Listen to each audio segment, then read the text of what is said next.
शक्ति बन गई दुनिया की। असीं कित्थे खड़े क्योंकि साडे हुक्मरानां दी बेईमानी सी। उन्होंने भारतीय संविधान को लागू ही नहीं करिया। अगर लागू करिया होंदा अज भारतीय दुनिया की भारतीय आर्थिक महाशक्ति अज होना चाहिए। यही मेरी बेनती है सब कि आप जुड़े हैं अज पंजाब कुछ कर लगे हैं तो सानू भी एक मनुखता की सोच से पहरा दे के और ਜਿਹੜੇ ਆ गंद आ ना जातिवाद का गंद हर के मन में भरिया गया। इतों तक पैरों तो लैके सिर तक भरिया गया वा। जिदन ये बर्दाश्त हो गया ट्रेन निकल गया तो साडा मुल्क दुनिया में क्रॉस कर दिया। कोई दौड़ आवा ही नहीं है।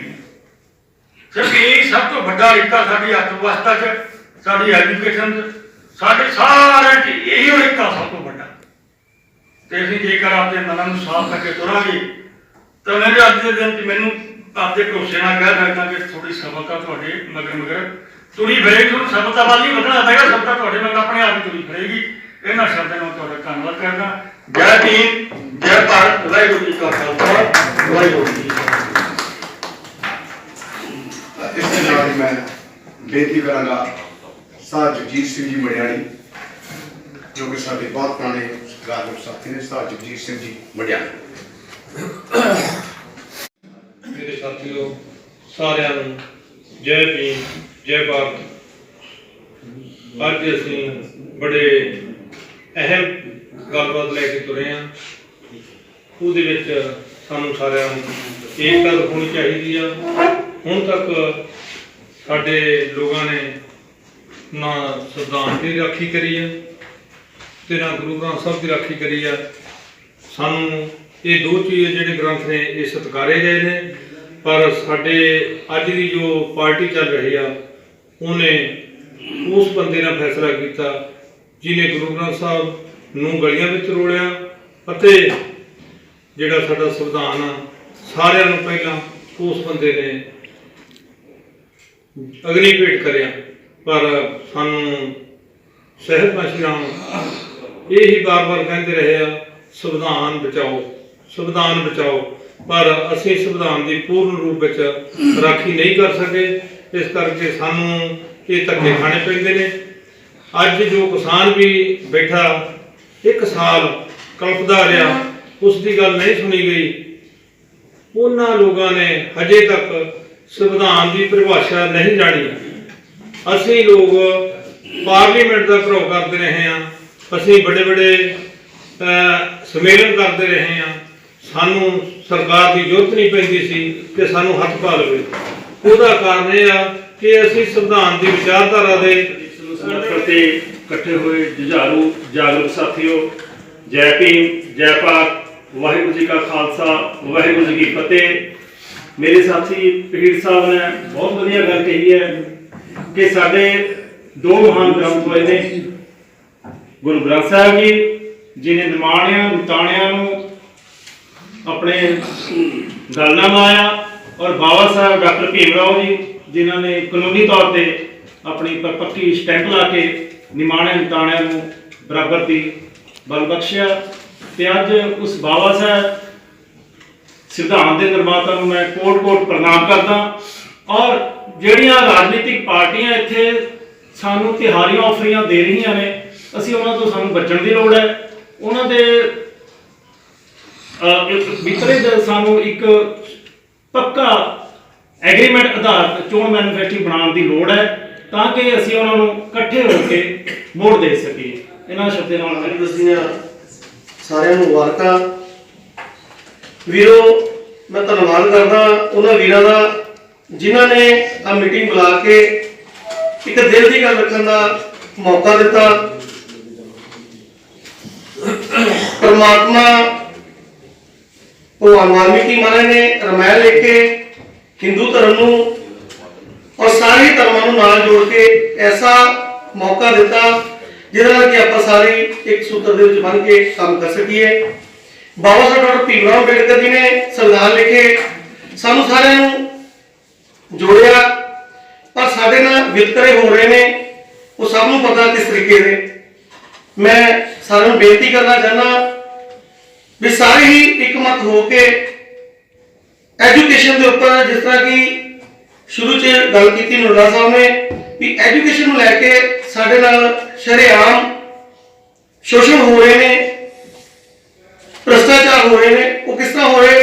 ਕਿਉਂਕਿ ਐਜੂਕੇਸ਼ਨ ਇਕੁਅਲ ਨਹੀਂ ਹੈ। ਜੇਕਰ ਇਕੁਅਲ ਹੁੰਦੀ ਤੇ ਸ਼ਾਇਦ ਆ ਜਿਹੜੇ ਬਿਜ਼ਨਸਮੈਨ ਬਣੇ ਹੋਏ ਨੇ, ਵੱਡੇ ਵੱਡੇ ਫੈਕਟਰੀਆਂ ਖੋਲ ਕੇ ਬੈਠੇ ਨੇ ਐਜੂਕੇਸ਼ਨ ਦੇ ਨਾਮ ਤੇ, ਆ ਐਡਾ ਜਿਹੜਾ ਪੁਆੜਾ ਜਿਹੜਾ ਪਿਆ ਹੋਇਆ ਨਹੀਂ ਪੈਣਾ ਸੀਗਾ। ਅੱਜ ਅਗਰ ਜੇ ਮੈਂ ਆਪਣੇ ਬੱਚੇ ਨੂੰ ਡਾਕਟਰ ਬਣਾਉਣਾ ਤੇ ਮੈਂ ਆਪਣੇ ਬੱਚੇ ਨੂੰ ਕਹਾਂਗਾ ਬੇਟਾ ਚੱਲ ਸਕੂਲ, ਸਰਕਾਰੀ ਸਕੂਲ ਤੈਨੂੰ ਪਾਵਾਂ, ਮੇਰਾ ਪੜੋਸੀ ਨਾਲ ਦਾ ਕਹਿੰਦੇ ਨਹੀਂ ਨਹੀਂ ਡਾਕਟਰੀ ਕਰਾਣੀ ਹੈ ਤੈਨੂੰ ਵਧੀਆ ਵੱਡੇ ਸਕੂਲੇ ਪਾ, ਉਹ ਮੇਰੀ ਔਕਾਤ ਨਹੀਂ, ਮੈਂ ਵੱਡੇ ਸਕੂਲਾਂ ਨੂੰ ਬੱਚੇ ਨੂੰ ਪਾ ਸਕਦਾ। ਜਦ ਤੱਕ ਸਮਾਜ ਦੇ ਵਿੱਚ ਇੱਕੋ ਸਿੱਖਿਆ ਨਹੀਂ ਹੋਏਗੀ ਉਦੋਂ ਤੱਕ ਅਸੀਂ ਕੁਝ ਆਪਣਾ ਸੁਧਾਰ ਨਹੀਂ ਕਰ ਸਕਦੇ। ਤਾਂ ਬੇਨਤੀ ਹੈ ਐਜੂਕੇਸ਼ਨ ਦੇ ਉੱਪਰ ਜੇ ਅਸੀਂ ਕੰਮ ਕਰਾਂਗੇ ਤਾਂ ਅਸੀਂ ਆਪਣੇ ਸੰਵਿਧਾਨ ਨੂੰ ਬਚਾ ਸਕਦੇ ਹਾਂ ਔਰ ਆਪਣੇ ਜਿਹੜੇ ਹੱਕਾਂ ਦੀ ਉਹ ਵੀ ਰੱਖ। ਵਾਹਿਗੁਰੂ ਜੀ ਕਾ ਖਾਲਸਾ ਵਾਹਿਗੁਰੂ ਜੀ ਕੀ ਫਤਿਹ। ਪਹਿਲਾਂ ਤਾਂ ਮੈਂ ਸਾਰਿਆਂ ਤੋਂ ਮਾਫੀ ਚਾਹੂੰਗਾ ਕਿ ਅੱਜ ਦੀ ਜਿਹੜੀ ਮੀਟਿੰਗ ਸੀ ਮੈਨੂੰ ਇਹਦਾ ਕੋਈ ਮੈਸੇਜ ਨਹੀਂ ਸੀ, ਮੇਰੇ ਕੋਈ ਏਜੰਡੇ ਨਹੀਂ ਸੀਗਾ, ਨਾ ਤਾਂ ਮੈਨੂੰ ਅੱਜ ਦੀ ਮੀਟਿੰਗ ਦਾ ਕੋਈ ਏਜੰਡਾ ਪਤਾ ਹੈ।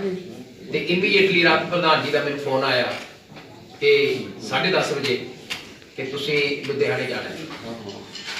ਡਾਕਟਰ ਨਰੂਲਾ ਜੀ ਨਾਲ ਗੱਲ ਕਰਕੇ ਮੈਂ ਇੱਥੇ ਪਹੁੰਚਿਆ, ਪਰ ਮੈਂ ਮਾਣ ਨਾਲ ਕਹਿਣਾ ਜੇ ਮੈਨੂੰ ਇਹ ਪਤਾ ਹੁੰਦਾ ਕਿ ਸਾਡੇ ਮਿਸ਼ਨ ਪੰਜਾਬ 2022 ਦੇ ਸਾਡੇ ਬੜੇ ਸੀਨੀਅਰ ਲੀਡਰ ਸਾਹਿਬਾਨ ਸਰਦਾਰ ਸ੍ਰੀ ਰਿਸ਼ਪਾਲ ਰਾਜੂ ਜੀ, ਰੇਸ਼ਮ ਕਾਲੋ ਜੀ ਤੇ ਸਾਰੇ ਸ਼ਾਲੀਮਾਰ ਜੀ ਇੱਥੇ ਪਹੁੰਚੇ ਹੋਏ ਨੇ ਤਾਂ ਮੇਰੀ ਕੋਈ ਐਡੀ ਜ਼ਰੂਰਤ ਨਹੀਂ ਸੀ, ਕਿਉਂਕਿ ਮੇਰਾ ਇੱਕ ਅੱਜ ਦਿੱਲੀ ਦਾ ਪ੍ਰੋਗਰਾਮ ਸੀਗਾ, ਉੱਥੇ ਕੋਈ ਮੀਟਿੰਗ ਸੀਗੀ। ਰਾਤ ਦਿੱਲੀ ਅਸੀਂ ਆ ਗਏ, ਰਾਤ ਫੇਰ ਮੈਸੇਜ ਲੱਗ ਗਿਆ ਵੀ ਦਿੱਲੀ ਜਾਣਾ, ਮੈਂ ਹੁਣ ਉੱਥੇ ਫੇਰ ਜਾਣਾ ਵਾਪਸ। ਮੈਂ ਦੂਜੀ ਮਾਫੀ ਇਹ ਮੰਗੂੰਗਾ ਕਿ ਮੈਂ ਹੁਣ ਬੋਲਣ ਤੋਂ ਬਾਅਦ ਫਿਰ ਤੁਹਾਡੀ ਮੀਟਿੰਗ ਤੋਂ ਪਹਿਲਾਂ ਵਾਪਸ ਚਲੇ ਜਾਵਾਂ, ਇਸ ਗੱਲ ਦੀ ਮੈਨੂੰ ਮਾਫੀ ਦਿਓ। ਜਿੰਨਾ ਕਿ ਮੈਂ ਇੱਥੇ ਹੁਣ ਸੁਣਿਆ ਉਹਦੇ ਮੁਤਾਬਕ ਅੱਜ ਦਾ ਜੋ ਏਜੰਡਾ ਹੈ ਬਹੁਤ ਸੋਹਣਾ ਏਜੰਡਾ ਹੈ, ਜਿਹੜੀ ਬਰਾਬਰੀ ਦਾ ਏਜੰਡਾ ਹੈ, ਪਰ ਇਹ ਰਾਗ ਅਲਾਪਦਿਆਂ ਨੂੰ ਸਾਨੂੰ ਕਈ ਸਾਲ ਹੋ ਗਏ, 70 ਸਾਲ ਤੋਂ ਅਸੀਂ ਬੜੀਆਂ ਸ਼ਹਾਦਤਾਂ ਡਾਕਟਰ ਭੀਮ ਰਾਓ ਅੰਬੇਦਕਰ ਵਰਗੇ ਸੱਜਣਾਂ ਨੇ ਦਿੱਤੀਆਂ। ਉਹਦੇ ਦੌਰਾਨ ਹੀ ਬਹੁਤ ਸਾਰੇ ਸੱਜਣ ਜਾਤ ਤੇ ਧਰਮ ਦਾ ਠੇਕਾ ਲੈ ਕੇ ਉੱਚੀਆਂ ਪਦਵੀਆਂ ਤੇ ਪਹੁੰਚ ਕੇ ਸਭ ਤੋਂ ਪਹਿਲਾਂ ਜੇ ਉਹਨਾਂ ਨੇ ਕੋਈ ਜਾਤੀ ਕੀਤੀ ਤਾਂ ਆਪਣੇ ਲੋਕਾਂ ਨਾਲ ਕੀਤੀ। ਜਿਵੇਂ ਮੇਰੇ ਤੋਂ ਪਹਿਲਾਂ ਵੀਰ ਜੀ ਬੋਲ ਰਹੇ ਸੀ, ਉਹ ਸੱਚਾਈ ਹੈ। ਜੇ ਇਮਾਨਦਾਰੀ ਨਾਲ ਜਿੰਨੇ ਲੋਕ ਸਾਡੇ ਉੱਚੀਆਂ ਪਦਵੀ ਤੇ ਪਹੁੰਚੇ, ਜੇ ਇਮਾਨਦਾਰੀ ਨਾਲ ਕੰਮ ਹੁੰਦਾ ਅੱਜ ਨੂੰ ਇਹ ਮਸਲਾ ਹੱਲ ਹੋ ਜਾਣਾ ਸੀ। सबको धन्यवाद कहना चाहूँगी। इससे पहले मैं नरूला साहब एक अचीवमेंट हैगी और बहुत ग्रेट मीटिंग हैगी, तो बहुत मैं धन्यवाद कहना चाहती हूँ पूरे मंगलमुखी समाज तो। अगर मैं एक रिक्वेस्ट करना चाहती हूँ कि अगर कोई विदाउट एनी इलेक्शन तो अगर कोई पार्लियामेंट की सीट मिल जाओगी तो शायद ही अपने समाज ਦੇ ਵਿੱਚ ਬਦਲਾਵ ਲਾ ਸਕਦੇ हैं। पूरे दुनिया ਵਿੱਚ ਜਾਂ पूरे देश ਵਿੱਚ लोगों ने या अपने कपड़े ਨੂੰ नहीं बदलना है, अपना पूरे शरीर ਨੂੰ नहीं बदलना, सिर्फ अपनी सोच और विचार ਨੂੰ बदले तो शायद ही सतयुग आ सकती है। सतयुग आना कोई बड़ी गल नहीं है, सिर्फ अपनी सोच और विचार बदलना ज़रूरी हैगा। और उसके नाल नाल मैं ये कहना चाहती हूँ कि हमारे जो मंगलमुखी समाज आजकल बहुत ही कल्चर दे और नहीं जा रहे, सब अपने बिजनेस बना लिए इसमें। उसके साथ साथ लोगों को बड़े तंग करके या कोई न्यूड हो के या लोगों को ब्लैकमेल करके ਜਿਹੜੇ पैसे ले लेंदे हैं, वो बहुत ही दुख दी गल हैगा। ताकि ये कल्चर ਨੂੰ ऐसे रखना चाहती हूँ।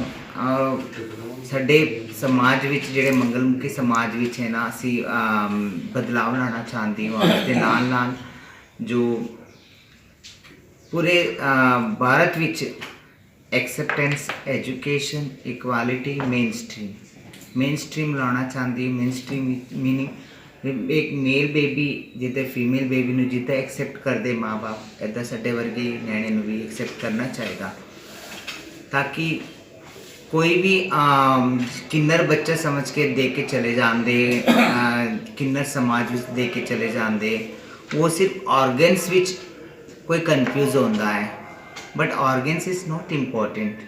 कहते ना जिहड़े अपने ऑर्गनस जिहड़े होंदे हैं, तो अगर जब मुंडा हो या कुड़ी हो किद्दां पहचानते हैं, ऑर्गनस को वेख के पहचानते कि मुंडा है कि कुड़ी है, बट वो गलत गल हैगा। जब तक कोई भी बच्चा या मुंडा हो या कुड़ी हो, कोई भी बच्चा हो 13-14 साल दे जब तक नहीं होगा, जब वो मैच्योर नहीं होगा, जब उसके अट्रैक्ट किसकी तरफ हैगा, उसकी चॉइस की हैगा, उसकी चूज की हैगा, वो सब समझ के फिर बाद विच असी कोई भी डिसीजन लेना चाहिए कि ये मुंडा है कि ये कुड़ी है कि ये ट्रांसजेंडर है। आजकल जेडे बच्चे होंदे इंटरसेक्स बच्चे होंदे हैं, ਉਹਦੇ ਵਿੱਚ ਜਿਹੜੇ ਵਜਾਇਨਾ भी होंदी है, वजाइना मीनिंग मुंडे का भी ऑर्गन्स बना हुआ होंदा है, कुड़ी का भी बना हुआ होंदा है, तो लोगों ने दूसरिਆਂ ਨੂੰ दे के चले जाते कि ये ਤੁਹਾਡਾ हमानत हैगा ਤੁਸੀਂ पाल लो, और कदी कदर कुसरे जाके लिया लेंगे, बट वो गल हैगा वो रोकना है सानू, ताकि माँ प्यो जिद्दां ਜਿਹੜੇ मेल बेबी या फीमेल बेबी ਨੂੰ जिद्दां फ्यूचर सेफ देंदे, ऐदे साडे वर्गे ਨਿਆਣੇ ਨੂੰ भी फ्यूचर सेफ देना चाहिए। Of course why not, upcoming future which माँ बाप के जेडे बुढ़ापे के लाट ही बन सकते हैं ना, ताकि कोई बच्चा पैदा करना कोई इम्पोर्टेंट नहीं हैगा, उस 2 बच्चे का रिस्पॉन्सिबिलिटीज मतलब जिम्मेदारियाँ भी उठाना चाहिए। तो मैं कहना चाहती कि ताली बजाना नहीं, ताली बजवाना चाहती हूँ, ताकि साडे विच भी डिसिप्लिन और dedication and deadline and determination and direction और कॉन्फिडेंस एंड पेशेंस, ये 7 Ds मतलब जेडे ये 7 मंत्र जोड़ा हैगा, अनुशासन, समर्पण, निश्चित समय, दृढ़ निश्चय, दिशा और श्रद्धा और सब्र साडे अंदर भी हैगा। आप सब मेरे अपने जजमान हो, मेरे अपने बच्चे वाले हो, न्याणे निक्के वाले हो, सानू पेट भर के रोटी देंदे और तन भर के कपड़े देंदे और सब तो बढ़ के मन भर के प्यार करते हो, तो बस यही प्यार सानू हमेशा चाहिए। ये प्यार सानू कल्चर रूप दे नाल चाहिए, मतलब संस्कृति बचाना चाहिए, बस यही मैं रखना चाहती हाँ। और आने वाले टाइम में लोगों के विच बदलाव लाना चाहती हूँ कि वी कैन डू एवरीथिंग, असी बहुत कुछ बन सकते, IAS ऑफिसर या IPS ऑफिसर या डॉक्टर या आर्मी विच या नेवी विच या एस्ट्रोनॉट भी बन सकते हैं, तो बहुत कुछ, ताकि इंसान दे जेड़े हैगी उसके ऑर्गन्स नॉट इम्पॉर्टेंट या कोई उसका लिंग या उसके वो इम्पोर्टेंट नहीं है, उसका सोच और विचार बहुत इम्पोर्टेंट हैगा। बस यही कहना चाहती सबने। घंटिया बधी पुराने साढ़े साथियों को पता है, वो दफ्तर के विच आके साढ़े को मेरे जो मैं अज की वाइज एडिटर तौर पर मिनट नहीं घंटिया बधी 5-5, 7-7 घंटे भी वो साढ़े दफ्तर बैठे रहने ते विचार करना चाहते। मैं एक बार मिलन गया उन्होंने, मेरे को शायद किताब अजे भी पई है, तो उन्होंने अपनी जिंदगी च कोई किताब लिखी सी, वो किताब का नाम चमचे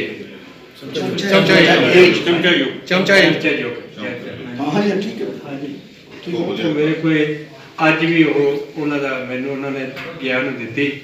तो अज जे असी उस युग तो या उस मानसिकता तो उपर उठ के ये पीठ लोग जी नरूला जी ने गल की, गुरु ग्रंथ साहब महाराज की गल की, साहब कांची राम ने पार्लीमेंट वो मनुखता के सिद्धांत जे असी पंजाब की धरती कुछ विशेष गुण है, वो गुण किसी के पैदा किए नहीं होंगे, ये कुदरती तौर पर कुछ धरती से कुछ जो ब्रह्मंड एडा वड्डा है वो कितने भी गुरबाणी उचारी जा सकती, पर जे इतने धरती बाणी आई है, इतने वेद रचे गए, इस धरती के कुछ गुण संसार दियाँ बहुत पुरातन इतिहास तो भी लैके आप जो वेखीए तो इतों ही वो जंगा लड़िया गई, भाई जानी की जंग से भाई मुगलों की जंग से। अज भी जो 1997 के पार्लीमेंट सैशन सांझे पार्लीमेंट सैशन की मैं गल करा, उत्थे एक मता पास किया गया पार्लीमेंट के दोवें सदनों वालों, राष्ट्रपति उप राष्ट्रपति सारे विच सी, उन्होंने कहा कि देश को दूजी आज़ादी की जंग की जरूरत है, जे दूजी आज़ादी की जंग की जरूरत है तो मतलब पहली अधूरी है या नहीं, जे पार्लीमेंट के सारे मैंबर बहु गिनती ना राष्ट्रपति, प्रधानमंत्री, उप राष्ट्रपति समुची राज्यसभा के सर्वसम्मति ने कह रही है भी देश को दूजी आज़ादी की जंग की जरूरत है, तो यह मतलब स्पष्ट है कि वो सारी गिनती महसूस करती है कि पहली जंग जी आज़ादी है अधूरी। ਪਰ ਪਹਿਲੀ ਆਜ਼ਾਦੀ ਦੀ ਜੰਗ ਦਾ ਇੱਕ ਸਾਹਮਣੇ ਨਿਸ਼ਾਨਾ ਸੀ ਅੰਗਰੇਜ਼। ਦੂਜੀ ਆਜ਼ਾਦੀ ਦੀ ਜੰਗ ਜਿਹੜੀ ਅਸੀਂ ਲੜਨੀ ਚਾਹੁੰਦੇ ਹਾਂ ਉਹਦਾ ਸਾਡੇ ਸਾਹਮਣੇ, ਕਿਉਂਕਿ ਜੇ ਕਿਸੇ ਨਾਲ ਜੰਗ ਲੜਨੀ ਹੈ, ਲੜਾਈ ਲੜਨੀ ਹੈ, ਤਾਂ ਸਾਨੂੰ ਦੁਸ਼ਮਣ ਨੂੰ ਵੀ ਪਤਾ ਹੁੰਦਾ ਵੀ ਅਸੀਂ ਇਹਦੇ ਵਿਰੁੱਧ ਲੜ ਲੈਂਦੇ ਹਾਂ। ਉਸ ਮਤੇ ਵਿੱਚ ਇਹ ਸਪਸ਼ਟ ਨਹੀਂ ਕੀਤਾ ਗਿਆ ਕਿ ਦੂਜੀ ਆਜ਼ਾਦੀ ਦੀ ਜੰਗ ਅਸੀਂ ਕਿਹਦੇ ਵਿਰੁੱਧ ਲੜਨੀ ਚਾਹੁੰਦੇ ਹਾਂ। ਮੈਂ ਉਹਦੇ ਬਾਰੇ 'ਚ ਤੁਹਾਡੇ ਸਾਰੇ ਸੂਝਵਾਨ ਵੀਰਾਂ ਭੈਣਾਂ ਦੇ ਚਰਨਾਂ 'ਚ ਬੇਨਤੀ ਕਰਨਾ ਚਾਹੁੰਦਾ ਕਿ ਉਹ ਦੂਜੀ ਜਿਹੜੀ ਆਜ਼ਾਦੀ ਦੀ ਜੰਗ ਹੈ ਸਾਡੀ ਸਿਸਟਮ ਦੇ ਵਿਰੁੱਧ, ਤੇ ਜਿਹੜੇ ਸਿਸਟਮ ਦੇ ਵਿਰੁੱਧ ਲੜਨਾ ਚਾਹੁੰਦੇ ਆ ਉਹ ਸਾਰੇ ਘੱਟ ਤੋਂ ਘੱਟ ਇੱਕ ਪਲੇਟਫਾਰਮ 'ਤੇ ਇਕੱਠੇ ਹੋਈਏ, ਮੁੱਦਿਆਂ ਦੇ ਉੱਤੇ ਇਕੱਠੇ ਹੋਈਏ। ਕੋਈ ਲੜਾਈ ਔਖੀ ਨਹੀਂ, ਕੋਈ ਲੜਾਈ ਔਖੀ ਨਹੀਂ, ਕਿਉਂਕਿ ਇਹ ਗਿਣਤੀ ਬਹੁਤ ਵੱਡੀ ਹੈ। ਕੋਈ ਅੱਜ ਹਥਿਆਰ ਚੱਕਣ ਦੀ ਲੋੜ ਨਹੀਂ। ਅਸੀਂ ਬੈਠ ਕੇ ਸਾਡੀ ਮਾਨਸਿਕਤਾ ਬਦਲਣ ਦੀ ਲੋੜ ਹੈ। ਜੇ ਅਸੀਂ ਇਕੱਠੇ ਹੋ ਕੇ ਇੱਕ ਸੰਗਠਨ ਸਾਂਝੇ ਰੂਪ 'ਚ ਉਹਦੀ ਰੂਪ ਰੇਖਾ ਕੋਈ ਵੀ ਹੋ ਸਕਦੀ ਹੈ, ਉਹਦਾ ਮੋਰਚੇ ਦਾ ਰੂਪ ਰੇਖਾ ਹੋ ਸਕਦੀ ਹੈ, ਕੋਈ ਨਵਾਂ ਕੋਈ ਰੂਪ ਰੇਖਾ ਸੰਗਠਨ। ਇੱਕ ਸੰਗਠਨ ਦਾ ਨਾਂ ਤਾਂ ਮੈਨੂੰ ਲੱਗਦਾ ਨਹੀਂ ਵੀ ਆਪਾਂ ਸੰਭਵ ਆ ਵੀ ਅੱਜ ਇੱਕ ਸੰਗਠਨ ਦੇ ਥੱਲੇ ਇਕੱਠੇ ਹੋ ਜਾਵਾਂਗੇ। ਉਸ ਪਾਸੇ ਨੂੰ ਜਿਹੜੇ ਸੂਝਵਾਨ ਮੇਰੇ ਬੇਟੇ ਨੇ, ਲੂਲਾ ਸਾਹਿਬ ਵੀ ਬੈਠੇ ਆ, ਰਾਜੂ ਜੀ ਬੈਠੇ ਆ, ਸਰਦਾਰ ਰੇਸ਼ਮ ਸਿੰਘ ਬੜੇ, ਜਿਨ੍ਹਾਂ ਨੂੰ ਹੋਰ ਵੀ ਬਹੁਤ ਸੂਝਵਾਨ ਸੱਜਣ ਬੈਠੇ ਆ, ਈਸਾਪੁਰ ਜੀ ਪਰ ਜਿਹਨਾਂ ਨੂੰ ਮੈਂ ਜਾਣਦਾ, ਸ਼ਾਲੀਮਾਰ ਜੀ ਪੁਰਾਣੇ ਬੰਦੇ, ਮੈਂ ਉਹਨਾਂ ਦੇ ਵਿਸ਼ੇਸ਼ ਕਰਕੇ ਮੇਰਾ ਦੂਜੇ ਵੀ ਬਹੁਤ ਸਾਰੇ ਕੁਰਬਾਨੀ ਵਾਲੇ ਹੈ। ਇਸ ਪਾਸੇ ਵੀ ਆਪਾਂ ਨੂੰ ਯਤਨ ਕਰਨਾ ਚਾਹੀਦਾ ਤੇ ਇਹ ਲੜਾਈ, ਕਿਉਂਕਿ ਜਮਹੂਰੀਅਤ ਦੀ ਤੇ ਸੰਵਿਧਾਨ ਦੀ ਤਾਂ ਜੇ ਉਹਨਾਂ ਨੇ ਸਮਾਜ ਦੀ ਬਿਹਤਰੀ ਕੰਮ ਨਾ ਕੀਤਾ ਹੁੰਦਾ ਤਾਂ ਉਹਨਾਂ ਨੇ ਕਿਤੇ ਕਿਰਾਣੇ ਦੀ ਦੁਕਾਨ ਪਾਈ ਹੁੰਦੀ ਤਾਂ ਕਿਹੜਾ ਪੁੱਛਦਾ ਗੁਰੂ ਨਾਨਕ ਪੁੱਤ। ਪਰ ਅੱਜ ਅਸੀਂ ਸਤਿਕਾਰ ਨਾਲ ਹਜ਼ਾਰ ਵਾਰੀ ਸਾਨੂੰ ਉਹਦੇ ਕਦਮਾਂ ਝੁਕਾਉਣੇ ਆ ਕਿ ਉਹਨਾਂ ਨੇ ਤਿਆਗ ਕੀਤਾ। ਦਸਮ ਪਾਤਸ਼ਾਹੀਆਂ ਨੇ ਤਿਆਗ ਕੀਤਾ, ਬਾਬਾ ਸਾਹਿਬ ਅੰਬੇਡਕਰ ਨੇ ਕੀਤਾ, ਕਾਸ਼ੀ ਰਾਮ ਸਾਹਿਬ ਨੇ ਕੀਤਾ, ਹੋਰ ਮਹਾਤਮਾ ਜੋਤੀਰਾਓ ਫੂਲੇ ਸ਼ਾਹੂ ਜੀ ਮਹਾਰਾਜ ਉਹਨਾਂ ਰਹਿਬਰਾਂ ਨੇ ਕੀਤਾ। ਪਰ ਮੇਰਾ ਖਿਆਲ ਹੈ ਉਹਨਾਂ ਨੂੰ ਪੜ੍ਹਨ ਦੀ ਲੋੜ ਹੈ। ਸਾਥੀ, ਵਾਹਿਗੁਰੂ ਜੀ ਕਾ ਖਾਲਸਾ, ਵਾਹਿਗੁਰੂ ਜੀ ਕੀ ਫਤਿਹ। ਜੈ ਭੀਮ, ਜੈ ਭਾਰਤ। ਸਭ ਤੋਂ ਪਹਿਲਾਂ ਤਾਂ ਮੈਂ ਅੱਜ ਜੋ ਬਾਬਾ ਸਾਹਿਬ ਡਾਕਟਰ ਭੀਮ ਰਾਓ ਅੰਬੇਡਕਰ ਜੀ ਨੇ 26 ਨਵੰਬਰ 1949 ਨੂੰ ਦੇਸ਼ ਨੂੰ ਸੰਵਿਧਾਨ ਸੌਂਪਿਆ ਸੀਗਾ, ਅੱਜ ਆਪਾਂ ਉਸ ਰੂਪ ਦੇ ਵਿੱਚ ਸੰਵਿਧਾਨ ਨੂੰ ਸਮਰਪਿਤ ਹੋਏ ਹਾਂ। ਸਾਰਿਆਂ ਨੂੰ ਵਧਾਈ ਦਿੰਦਾ। ਤੇ ਦੂਸਰੀ ਗੱਲ, ਇੱਕ ਮੈਂ ਗਿਲਾ ਵੀ ਹੈ ਇੰਦਰਜੀਤ ਸਿੰਘ ਜੀ, ਕਿਉਂਕਿ ਮੀਟਿੰਗ ਨੂੰ ਮੀਟਿੰਗ ਦੇ ਰੂਪ 'ਚ ਨਹੀਂ ਚਲਾਇਆ ਜਾ ਰਿਹਾ। ਇੱਕ ਬੰਦਾ ਬੋਲਦਾ, ਉਹਦਾ ਜਵਾਬ ਦਿੱਤਾ ਜਾ ਰਿਹਾ, ਕਿਉਂਕਿ ਜਵਾਬ ਲਾਸਟ ਦੇ ਵਿੱਚ ਦੇਣੇ ਹੁੰਦੇ ਆ। ਜੇ ਕੋਈ ਸਾਰੇ ਬੁਲਾਰੇ ਬੋਲਦੇ ਜਵਾਬ ਤਾਂ ਲਾਸਟ ਦੇ ਵਿੱਚ ਦੇਣੇ ਹੁੰਦੇ, ਨਾਲ ਦੀ ਨਾਲ ਜਵਾਬ ਦਿੱਤਾ ਜਾ ਰਿਹਾ। ਮੀਟਿੰਗ ਦਾ ਅਨੁਸ਼ਾਸਨ ਨਹੀਂ ਹੁੰਦਾ। ਤੇ ਦੂਸਰੇ ਨੰਬਰ ਤੇ ਗੱਲ ਆਉਂਦੀ ਆ ਵੀ ਅੱਜ ਦੇਸ਼ ਦੇ ਵਿੱਚ ਪ੍ਰੋਬਲਮ ਹੈ, ਮੁਸੀਬਤ ਹੈ, ਬਿਮਾਰੀਆਂ। ਇਹ ਤਾਂ ਬਾਬਾ ਸਾਹਿਬ ਡਾਕਟਰ ਭੀਮ ਰਾਓ ਅੰਬੇਡਕਰ ਜੀ ਨੇ ਜਦੋਂ 26 ਨਵੰਬਰ 1949 ਨੂੰ ਦੇਸ਼ ਨੂੰ ਸੰਵਿਧਾਨ ਸੌਂਪਿਆ, ਉਦੋਂ ਹੀ ਗੱਲ ਕਰੀ ਸੀ ਕਿ ਜੇਕਰ ਸੰਵਿਧਾਨ ਚੰਗੇ ਹੱਥਾਂ ਦੇ ਵਿੱਚ ਚਲੇ ਗਿਆ ਤਾਂ ਮਾੜਾ ਸੰਵਿਧਾਨ ਵੀ ਚੰਗਾ ਹੋ ਸਕਦਾ, ਦੇਸ਼ ਦੇ ਰੁੱਖ ਖੁਸ਼ਹਾਲ ਹੋ ਸਕਦੇ ਆ। ਜੇਕਰ ਚੰਗਾ ਸੰਵਿਧਾਨ ਮਾੜੇ ਹੱਥਾਂ ਦੇ ਵਿੱਚ ਚਲੇ ਗਿਆ ਤਾਂ ਚੰਗਾ ਸੰਵਿਧਾਨ ਵੀ ਮਾੜਾ ਹੋ ਸਕਦਾ, ਦੇਸ਼ ਦੇ ਰੁੱਖਾਂ ਨੂੰ ਮੁਸ਼ਕਲਾਂ ਆ ਸਕਦੀਆਂ। ਉਹਦੇ ਵਿੱਚ ਕਸੂਰ ਸਾਡਾ ਵੀ ਆ, ਕਿਉਂਕਿ ਜਿਹੜੀ ਦੇਸ਼ ਦੇ ਨਾਗਰਿਕਾਂ ਦੀ ਕਿਸਮਤ ਘੜੀ ਜਾਂਦੀ ਆ ਉਹ ਪਾਰਲੀਮੈਂਟ ਤੇ ਵਿਧਾਨ ਸਭਾ ਦੇ ਵਿੱਚ ਘੜੀ ਜਾਂਦੀ ਆ, ਪਰ ਚੰਗੇ ਲੋਕਾਂ ਨੇ ਵਿਧਾਨ ਸਭਾ ਤੇ ਪਾਰਲੀਮੈਂਟ ਤੋਂ ਕਿਨਾਰਾ ਕਰ ਰੱਖਿਆ, ਉਧਰ ਨੂੰ ਮੂੰਹ ਨਹੀਂ ਕਰਿਆ। ਹੁਣ ਆਪਾਂ ਉਧਰ ਨੂੰ ਮੂੰਹ ਕਰਿਆ, ਬੜੀ ਖੁਸ਼ੀ ਦੀ ਗੱਲ ਆ। ਤੇ ਦੂਸਰੀ ਗੱਲ, ਜਿਸ ਤਰ੍ਹਾਂ ਬਬਲੂ ਜੀ ਨੇ ਕਹੀ ਸੀ ਕਿ ਸਾਨੂੰ ਰਣਨੀਤੀ ਬਣਾਉਣ ਦੀ ਲੋੜ ਆ, ਪਰ ਉਸ ਤੋਂ ਪਹਿਲਾਂ ਬਬਲੂ ਜੀ ਆਪਾਂ ਨੂੰ ਨੀਤ ਸਾਫ਼ ਕਰਕੇ ਨੀਤੀ ਬਣਾਉਣ ਦੀ ਲੋੜ ਆ।